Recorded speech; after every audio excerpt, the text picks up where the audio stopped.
Ní òní pẹ̀lú gbọ́lọ́hún ẹ rí i pé a ti bẹ̀rẹ̀ sí ní ka àwọn hadith tá a máa ń kà a ti bẹ̀rẹ̀ sí ní ka padà ẹ̀kọ́ tá a sì kọ́ níbi tẹ́lẹ̀ lónìí náà ni pé ànábì wa Muhammad sallallahu alayhi wa sallam ànábì onídéédéé ni léyìí tí ń túmọ̀ sí pé Islam ẹ̀sìn déédéé ni adúpẹ́ fọ́lọ́run ọba tó sì wá ní mùsùlùmí adúpẹ́ fọ́lọ́run ọba tó sì wá lọ́mọlẹ́yìn ànábì wa Muhammad sallallahu alayhi wa sallam àìní rí bẹ́ẹ̀ mọ́ kọ́lọ́mọ fi ṣàdánwò fún ẹnì kọ̀ọ̀kan wa ibi táwa parí discussion wa sí lónìí tí gbogbo ẹ̀yin tẹ́ wà ń lé tẹ́ bá wa dá sí tásìkò bá tó nílẹ̀ lọ́rọ̀ divorce yìí o àti báwọn èèyàn ṣe ń kánjú tẹ́ fi ń kọra wọn kọ́lọ́n kó ṣàánú wa kó là wá níbi aburú yìí ní àwùjọ wa gbogbo àwọn ọkọ àti ìyàwó tí wọ́n ní problem pẹ̀lú ara wọn kọ́lọ́n sábà bù wọ́n ní sùúrù má sábà tún àárín wọn ṣe dáadáa afáwọ Abdulsalam Aládòdó bismillah wassalatu wassalamu ala rasulillah wa ala ahlihi wa sahbihi wa man walahu wa ba'd adáwọ̀pẹ́ fún Allah subhanahu wa ta'ala alhamdulillah atọrọ ìkẹ́ àti ìgẹ̀ fún aṣáájú ẹ̀dá annabi wa Muhammad sallallahu alaihi wasallam àti àwọn ará ilé àtàwọn sọ̀hábà rẹ̀ àti gbogbo àtà ń gbìyànjú lójú ọ̀nà nabi sallallahu alaihi wasallam náà ti di ọjọ́ gbìndé alkiyama amin akí àwọn afárá tó ní bá sọ̀rọ̀ látàrọ̀ bí Allah subhanahu wa ta'ala kó bá wa ṣe àlékún dáadáa fún ní ìtẹ̀síwájú pẹ̀lú tí a ń ṣàlàyé lọ nínú ìwé Garment of Compassion a ṣì wà lórí àwọn reviews táwọn tí barista wa tán gbé ìwé yìí fún láwọn èèyàn wa lọ́lọ́kan àjọ̀kan tí wọ́n wo ìwé náà táwọn náà kà láti bẹ̀rẹ̀ dé parí a wà lórí àwọn ọ̀rọ̀ tí wọ́n sọ nípa ìwé Garment of Compassion yìí gẹ́gẹ́ bá a ṣe ti ṣe ládùn fún wa wípé a ní fi abala ìwé kan yìí lẹ̀ láìka níbẹ̀ àfojẹ́ gbogbo ẹ̀ láṣàlàyé review táwa kà ní ọ̀sẹ̀ tó kọjá lọ òun ni review àwọn bàbá wa Dr. Abdulrasaq Alege tí wọ́n jẹ́ consultant pediatrician ní Federal Teaching Hospital ní ìlú Katsina abẹ́rẹ́ wọn àlekẹ́lá kó ṣe dáadáa fún wọn. So èyí tó kà nínú review òun náà ni review ọ̀kan náà àwọn sisters wa tí orúkọ wọn jẹ́ Sister Rashida Akorede Saheed abẹ́lọ́wọ̀n bá àlékẹ́lá kó bá ṣàlékún dáadáa fún wọn. Àwọn náà jẹ́ ọ̀kan nínú àwọn tí àwọn náà ń ṣe iṣẹ́ takuntakun lórí àwọn ọ̀rọ̀ obìnrin wa particularly àwọn sisters wa so wọ́n láwọn ìwé tán kọ táwọn náà fi ń dá àwọn obìnrin wa lẹ́kọ̀ọ́ nípa pé bó lèèyàn ṣe máa ń ṣe bó lèèyàn ṣe máa ń tọ́jú ilé bó lèèyàn ṣe máa ń tọ́jú ọkọ bó lèèyàn ṣe máa ń tọ́jú ara so àwọn ni wọ́n kọ ìwé the ladies collection àbí the lady collection ìwé bíi márùn àbí mẹ́fà ló wà nínú the lady collection márùn ló wà nínú the lady collection owó tá fi ń sọ náà nípa obìnrin nípa ìgbéyàwó náà ni bó lèèyàn ṣe máa ń ṣe lọ́dẹ̀dẹ̀ ọkọ bó lèèyàn ṣe máa ń ṣe tí ìgbéyàwó èèyàn fi ní tú mọ́yàn lọ́wọ́ bó lèèyàn ṣe máa ń ṣe tí wọ́n fi máa fa ọkàn ọkọ èèyàn sọ́dọ̀ ara èèyàn bó náà lèèyàn ṣe máa ń ṣe tó yẹ pé tí wọ́n bá wà nínú ìgbéyàwó èèyàn ní gbàgbé ara èèyàn síbẹ̀ pé tóbìnrin bá wà nínú ìgbéyàwó náà kì í ṣe pé kó wá ju gbogbo ayé rẹ̀ lẹ̀ náà fún ọkọ náà 100% báwọn náà òun náà ní láìfò títì ẹ̀ náà so ọkọ míì tó bá ń fòwò ẹ̀mí obìnrin tó bá ń dààmú obìnrin náà ò gbọ́dọ̀ jẹ́ kí ìfòwò ẹ̀mí tí ń rìn ní kò gbọ́dọ̀ jẹ́ kó yọ ìgbésí ayé rẹ̀ kúrò lọ́rùn ara rẹ̀ náà àwọn kan wọn náà lòun náà máa ṣe nínú ilé ọkọ rẹ̀ lọ́dọ̀dẹ̀ ọkọ rẹ̀ tó wà ní tóun náà máa fi rí ìtùtù ojú àwọn sísá rẹ̀ wà yìí àwọn náà ṣe gbìyànjú gan lórí ọ̀rọ̀ àwọn obìnrin. a nídìí àwọn obìnrin bẹ́ẹ̀ tí wọ́n bá àwọn obìnrin níyànjú wọ́n gbà wọ́n níyànjú tí wọ́n bá wọn sọ. kò sọ̀rọ̀ tọkùnrin míì lè sọ sóbìnrin ẹgbẹ́ tirẹ̀ tí ò bá ti sọ yóò máa rí gẹ́gẹ́ bí bọ́yọ̀ ọkùnrin òun ń tẹ̀ láti roko sọ́dọ̀ ara rẹ̀ ni. àmọ́ nígbà tó wáyé gómìnà ẹgbẹ́ rẹ̀ náà ló sọ pé nǹkan báyìí tá à ń ṣe yìí kò bójú mu o ẹ jẹ́ ká ṣàtúnṣe ìgbà tó jẹ́ gómìnà ló sọ obìnrin náà sí àánà làmọ́ ara wa. ìgbà sísá wa yìí ó ti ní impact gan láàrin àwọn sisters bẹ́ẹ̀ tó jẹ́ pé ẹ rí obìnrin míì marriage ẹ̀ gan is on the verge of collapse ọlọ́run sì lò wọ́n léyìí tèmi mọ̀ o láwọn iṣẹ́ tó yẹ pé a ti jọ ṣe papọ̀ láti yọ ọ̀pọ̀lọpọ̀ couples kúrò nínú wàhálà ọlọ́run kò bá san wọ́n ní ẹ̀san lóore. so wọ́n wá ń sọ níbi review tọ̀rọ̀ tí wọ́n wí pé ìgbà táwọn bẹ̀rẹ̀ sí ka ìwé yìí pé tá bá ní ká gbé ọ̀rọ̀ ìbálòpọ̀ tá bá ní ká gbé tìṣẹ́gbẹ́ kan lára àwọn nǹkan táwọn rí kọ́ nínú ẹ̀kọ́ nínú ìwé yìí wípé àwọn rí pé ìwé yìí fi yé àwọn wípé ọkùnrin àti obìnrin a yàtọ̀tọ̀ síra wa gidigbe. Ọlọ́run dá obìnrin ní dẹ́dà pé tí bá ti ń fọwọ́ ba nǹkan kí nǹkan òun sì máa rọ̀. Ọlọ́run dá obìnrin ní dẹ́dà pé tọkọ bá ti jáde lọ tó ṣiṣẹ́ lọ tọkọ bá ti ń wọlé wọ̀ báyìí kínú rẹ̀ sì máa dùn, kódà kó jẹ́ pé inú rẹ̀ ń bàjẹ́ wọ̀ láti ta, ó máa rí ìyàwó rẹ̀ báyìí kínú rẹ̀ sì máa dùn. kórí bí fọkànbalẹ̀ sí. Lọ́lọ́run náà fi sọ pé wa min ayatihi an khalaqa lakum min anfusikum azwaja litaskunu ilayha wa ja'ala bainakum mawaddatan wa rahma.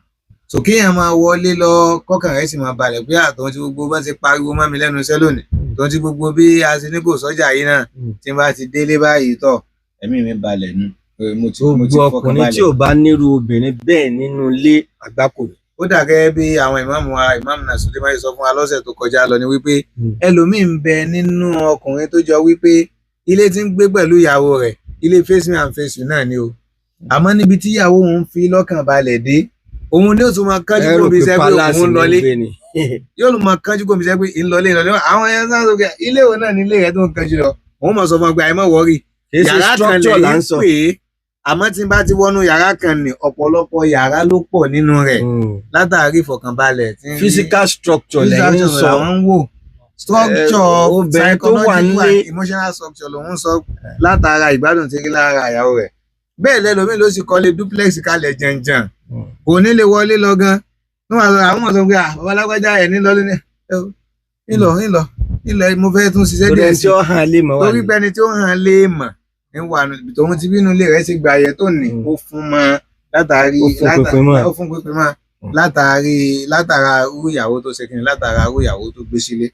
So àwọn sísà ọ̀hún àyè wa ń sọ fún wa wípé lára táwọn kọ́kọ́ rí kọ́ níbi ẹ̀kọ́ òun náà ni wípé nínú ìwé yìí náà ni wípé ọkùnrin yàtọ̀ sóbìnrin. Ìdẹ́dà tọ́lọ́run dóbìnrin nínú ìgbéyàwó Ọlọ́run dá obìnrin ní ìdẹ́dà pé kọ́kọ́ lè máa fọkànbalẹ̀ nígbà tó bá ti rí kó máa fọkànbalẹ̀ sọ́dọ̀ rẹ̀ kínú rẹ̀ máa dùn kó máa lè ní ìtutù ojú látara wípé ń wo ìyàwó òun. Àmọ́ Ọlọ́run dọ́kùnrin ní ìdẹ́dà pé kó máa ṣètò pétọ̀ kí là á jẹ kí là á mu bó nílé yóò ṣe wà òkè kí ìyàwó mi wọ̀ sára bó làwọn ọmọ ó ṣe gbogbo nǹkan tí bá ń jọ mọ́ obìnrin tí ó fi ẹ̀ lọ́kàn balẹ̀ obìnrin tí náà bá ṣe dáadáa sí téèyàn náwó lé lórí ni o téèyàn náwó lé lórí téèyàn ń sọ̀rọ̀ tútù pẹ̀lú rẹ̀ gbogbo obìnrin náà ló fi hàn lọ́kàn balẹ̀. Àmọ́ obìnrin téèyàn ń sọ̀rọ̀ gbá lórí téèyàn fi bí pa gẹ́gẹ́ bí àwọn nǹkan tó sọ tó ní sí pé gàrí náà wà ń gbogbo gbà tó ẹ pa adájọ́ níṣẹ́ tó wá ń fún un lówó pé kó máa fi ṣègbésí ayé irú obìnrin bá nẹ̀ bó gan lòun gan ṣe fẹ́ tọ́jú ara rẹ̀. Àbí ẹ̀já mú analogy wa ni fóònù yín ti máa gbóná gbà mí pẹ́pẹ́ yóò wá gbómi tútù sí báyìí omi pure water tó tútù gan ẹsẹ̀ á gbé sí tó bó bá ti ń sọ̀rọ̀ tí ò dáa síyàwó rẹ̀ orí rẹ̀ ó gbóná tó bá sì gbóná yóò ṣiṣẹ́ kíṣẹ́ tó bá sì ṣiṣẹ́ kíṣẹ́ ìwọ náà padà ní gbádùn inú yóò gbóná lọ fẹ́ achieve níbi pé kó máa sọ̀rọ̀ tí ò dáa síyàwó rẹ̀ àbínú pé kó máa fìyà jẹ ìyàwó rẹ̀. Bẹ́ẹ̀ náà ni wọ́n sọ pé lára nǹkan táwọn tún rí kọ́ nínú ìwé yìí òun ni wípé àwọn rí kọ́ wípé àwọn obìnrin nídìí láti lọ kọ́ ẹ̀kọ́ pé báwo lèèyàn ṣe máa ń ṣe ìṣe obìnrin. Nítorí wípé tọkùnrin bá ń ṣe bí ọkùnrin nínú ilé obìnrin náà tún gbọ́dọ̀ máa ṣe bí ọkùnrin. Bí tí wàhálà wà nù. Àwọn ọkùnrin mi àwọn obìnrin mi wọ́n ti di ọkùnrin. Obìnrin náà tún gbọ́dọ̀ máa ṣe bí ọkùnrin òun gbọ́dọ̀ ṣe bí obìnrin nídẹ̀ẹ́dá obìnrin tọ́lọ́run dání ló gbọ́dọ̀ máa ṣe so that tọkùnrin bá ti ń rí i pé ń hùwà ní ìwà ìdẹ́ẹ̀dá obìnrin tọ́lọ́run dá ara ọkùnrin tí bá ń jó belebelebele ara rẹ̀ ó sì máa wálẹ̀. Àmọ́ nígbà tó lọ́kọ tó jọ wípé òun kàn lè jú náà ni gbà tó jẹ́ pé ìdẹ́ẹ̀dá ọkùnrin Ọlọ́run dá wa ní ìdẹ́ẹ̀dá pé ọkùnrin ó lè díẹ̀ torí àwọn challenges tí ó máa fèsì àtàwọn challenges tí ó máa fèsì rẹ̀ ọkọ ojú ọkọ wálẹ̀ ojú wọn tó jẹ́ ìyàwó náà wálẹ̀ wàhálà ọmọ ṣẹlẹ̀ àmọ́ tójú ọkọ bá le tójú ìyàwó wálẹ̀ tó ń sọ̀rọ̀ tútù tó ń fọwọ́ ra lára tó ń tù ní mẹ́sàn-án mẹ́wàá ìwọ ń lo ìdẹ́ẹ̀dá obìnrin tọ́lọ́run fi dá ìwọ bí wọ́n ṣe ń lò nù. Wọ́n pè ní feminine nature yẹn ó gbọ́dọ̀ máa jáde lára obìnrin tí obìnrin gbọ́dọ̀ jẹ́ nìkan níbi ìmúra rẹ níbi ìsọ̀rọ̀ sí rẹ níbi bó o ṣe ń ṣe ìṣesí rẹ sọ́kọ rẹ. Ọkùnrin lẹni tó jọ wípé kì í sábà fẹ́ báyàn sọ̀rọ̀ gbogbo ohun tí máa ń dààmú rẹ̀ yóò fi sọ́kàn náà ni kò ní fẹ́ jẹ́ kí wàhálà òun kó báyàwó òun pé wàhálà bíi sẹ́ńtẹ̀ tí wọ́n máa fi fòwó ẹ̀mí ìyá yìí nítorí mo jẹ nìkan gbèsè ni wàá jẹ́ kóbìnrin mi gbádùn mọ́nú ilé yóò ka máa báwọn náà yóò sì máa bá bùkátà nu ilé lọ pẹ̀lẹ́pẹ̀lẹ́ àmọ́ wo obìnrin ìwọ gbọ́dọ̀ lè túra lẹ̀ láti bọ́kọ sọ̀rọ̀ kétéké bọ́kọ sí wá ń dí ọ̀rọ̀ sínú tí ò fẹ́ fi dà ọ́ láàmú ìwọ náà wá ń dí ọ̀rọ̀ sínú so ìwọ bọ́kọ rẹ sọ̀rọ̀ ó sọ̀rọ̀ tútù ó sọ̀rọ̀ pẹ̀lẹ́pẹ̀lẹ́ ó ṣe àwọn ọ̀gá tó pọ̀ mọ́. nípa àwọn kan lórí social media lónìí tí wọ́n ń de àwọn obìnrin sọ́kọ wọn tọkùnrin wọn á di méjì nínú ilé Ọlọ́run sọ wá ń bẹ̀. àwọn tá a bá fẹ́ dá sórí ètò láti ilé tá a fẹ́ pè wá lórí àwọn topics tí a ti dá kalẹ̀ lálẹ́ yìí èyí táwọn afáwà Sheikh Saad Sarumi tí wọ́n bẹ̀rẹ̀ àti èyí tí afáwà Abdulsalam Aladodo tí wọ́n mú wa látọ̀dọ̀ sísítà wa Rashida Akorede Saheed Ọlọ́run kó bá ṣe dáadáa fún wa. 09072386975 ẹ bá ta fóònù méjèèjì 09072386975 àbí 08134644877 náà ni nọ́mbà tí ẹ mọ̀ pé wá sí láti lé láti dá sí orí ètò ní òní. Now, so wọ́n tún wá ń sọ ọ́ lọ síwájú wípé bákan náà lára ń táwọn arí kọ́ gẹ́gẹ́ bí ẹ̀kọ́ nínú ìwé yìí òun náà ni wípé tá a bá ń sọ̀rọ̀ nípa grooming ní tó ṣe pàtàkì fúnbìnrin gan-an ni gẹ́gẹ́ bó ṣe pàtàkì fọkùnrin ìtumọ̀ grooming náà ni bó o láṣẹ tọ́jú ara bó o lèèyàn ṣe ń tọ́jú ara èèyàn bó o lóbìnrin yóò ṣe múra nímúra tó jọ wípé gbogbo wa tọkọ rẹ bá ti rí lọ́kọ rẹ yóò mọ̀ wù ú. Wàhálẹ́kùn sàlámù lọ́kàn àwọn tá a bá pè sórí ètò ẹja sókò níbi fóònù wa náà bí rédíò wa. ẹ ṣeun à ń gbọ́ yín.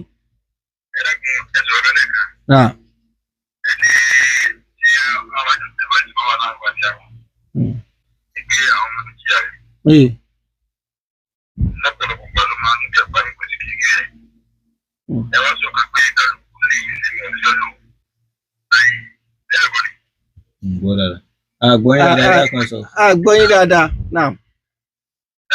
Hello.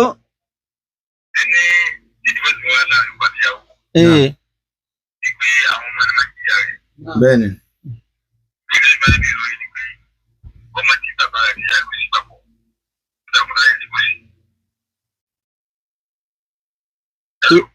Ọmọ tí bàbá rẹ̀ àti ìyá rẹ̀ sí papọ̀. Tó wá sí kí ni?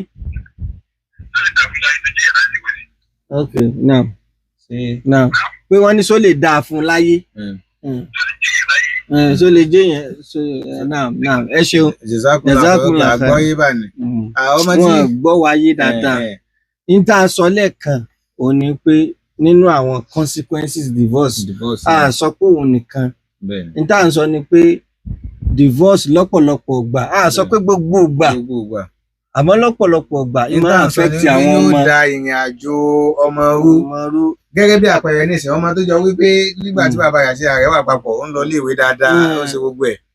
ṣé kí àwọn méjì ẹ̀ fún alẹ́ example ní kété tí bàbá àti ìyá ti lọ báyìí bóyá bàbá ń yarí pé òun ò ní sanwó léèwé ọmọ yìí mọ́ ìyá ò sì ní sẹ́ kankan lọ́wọ́ tí ń ṣe ọmọ tí ń lọ iléèwé tẹ́lẹ̀ psychologically gan-an ó lè affect ọmọ yẹn kan lọ jòkó síná àbọ̀mọ tó yẹ pé òun ti gbọ́n gan ó ti máa ń ṣẹlẹ̀ wọ́n tún wá mẹ́sàn-án gbà pé ọmọ mi ò máa sunkún léèwé wọ́n máa ní kí ní ṣẹlẹ̀ yìí ni àbàbá àwọn ń náà yá àwọn ni ọmọ tó ń fókọ́ọ̀sì níbi ẹ̀kọ́ rẹ̀ tẹ́lẹ̀ tó yẹ pé tó bá ti wá kíláàsì báyìí wájú ní ó jòkó sí tí ó máa ṣiṣẹ́ ó wá dọmọ tí lọ ń jòkó lẹ́yìn látàrí pé tí ń fojú rẹ̀ rí nínú ilé. ó tiẹ̀ kéré nínú àwọn ọmọ tí wọ́n wá láti divorce home tí kìíní yẹn ò ní affect bó ti lè wù kó mọ kódà ọmọ mi máa ń kárí rẹ̀ wọnú marriage tiẹ̀ náà lọ́jọ́ iwájú. tóun náà ti ní máa ṣe pé marriage yóò padà tán níjọ́. kódà ẹlòmíì pẹ̀lú tó ti fèsì látara àwọn òbí títẹ̀ yóò máa wò pé kò sí marriage tó dáa ẹ understand. So so gbogbo orú nǹkan báyìí tá à ń sọ ní kì í ṣe pé à ń sọ pé kò lè dá fọ́mọ tó bá àìmọye dáadáa. ẹni tí bàbá rẹ̀ gan ò dáa tí ò bọ́júmọ́ bàbá àti ìyá gan ọmọ òrukàn ó dáa fún ó lálùyọ nínú ilé ayé. so bọ́rọ̀ Ọlọ́run bá ṣe rí ni. náà so wọ́n tún wá ń sọ ọ̀rọ̀ nípa ìmúra. Assalamu alaikum. tó wọ́n á sọ̀rọ̀ nípa ìmúra náà pé obìnrin tó bá fẹ́ pe ọkọ rẹ̀ sórí ìrìn ó gbọ́dọ̀ máa múra kó máa túnra ṣe. gbogbo ọkùnrin tí ó jáde lọ látàárọ̀ tí ó lọ ṣiṣẹ́ oríṣiríṣi obìnrin ni ó ti fojú rí níta. kó wá má jẹ́ pé àwọn obìnrin tó wà níta àwọn ni ó wà máa wá àwọn ni ó máa ràn mọ́ lójú nígbà tó yẹ pé èyí tó wà nínú ilé ò túnra ṣe. kò sí tó ń rí lára àwọn tó wà níta yẹn tí ò sí lára ìwọ tó wà nínú ilé ìwọ náà gbọ́dọ̀ wá túnra rẹ̀ ṣe. ìsìláàmù ní kóbìnrin máa ń lo perfume jáde. òun ló sì fà á tó fi jẹ́ pé sísítà wa yìí gan kọ́dà wọ́n ní group bẹ́ẹ̀ni tí ń groom àwọn obìnrin wọ́n ń pe group ẹ̀ ní JTT àbí. bẹ́ẹ̀ni waaleykum salaam. waaleykum salaam wa barakatuh. naam. ẹ káalẹ́. ẹ ṣeun.